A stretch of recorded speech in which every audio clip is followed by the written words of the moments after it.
Nag-isa ako dito. Naku, parehas naman tayo eh. Wala, nag-iisa lang ako. Eh, taga dito ka naman eh. So may family ka dito. Ako wala. Ay, hindi. Hindi ako taga rito.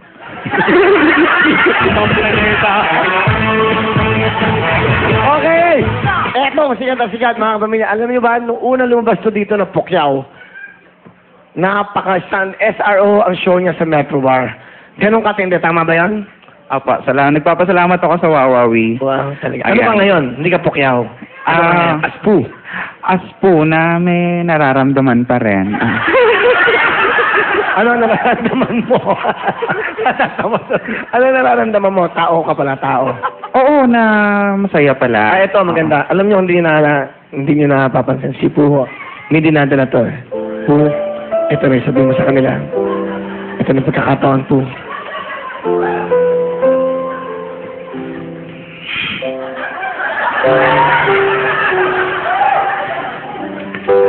Dapat nga maging masaya ako. Alam mo yon kasi may kinuwento ko sa inyong yung sa boyfriend ko.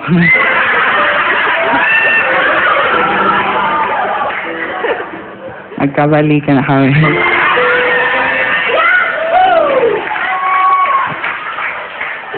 Naging ano siya, naging mas sweet.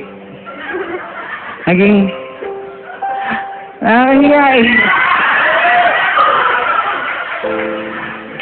ang dami niyang, alam mo yan, naging matulungin na siya lalo ngayon. Nagbaga na siya.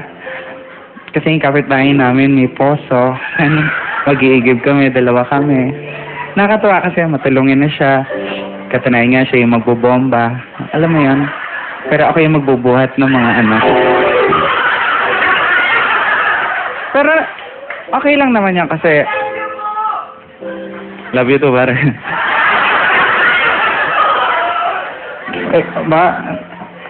Masaya kasi kung noon pork chop, ketchup yung kinakain ko.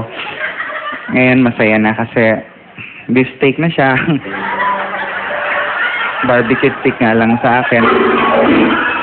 Sabi niya maganda raw yan, may pagkain ka na may toothpick ka pa. Mahirap lang kasi puro sa lubsob ang nararamdaman ko. Pero parang nagdadalawang isip pa rin ako na tuluyan ko dahil kagaya nga nung sinasabi ng mga kasamahan ko, mga alam mo na yan, mga katrabaho ko na magnanakaw nga siya. Kasi yung una inisip ko na yung ref na misplaced lang, pero hindi eh.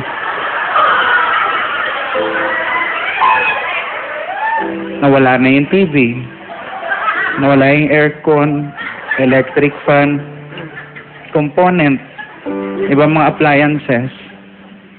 Sumadya ako one time sa kanila. Nakita ko lahat ng mga gamit ko.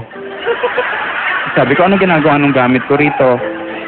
Sabi niya, hindi. Ipaparaffle ko to para sa mga mahihirap. Matuwa naman ako dun sa puntong yon kasi matulungin naman pala talaga siya. Ako nga lang yung nagsasakripisyo. Katunayan nga, pinaraffle niya talaga. So sobrang tuwa ko dahil gumagawa siya ng mabuting bagay lang sa kapwa. Sumama pa ako sa pagpaparaffle. Siya yung bumubunot. Nagulat nga lang ako dahil una niyang nabunot, pangalan niya. Pangalawa, pangalan pa rin niya. Pangatlo, pangalan pa rin niya. Alam mo, parang jackpot nga, nakuha niya lahat.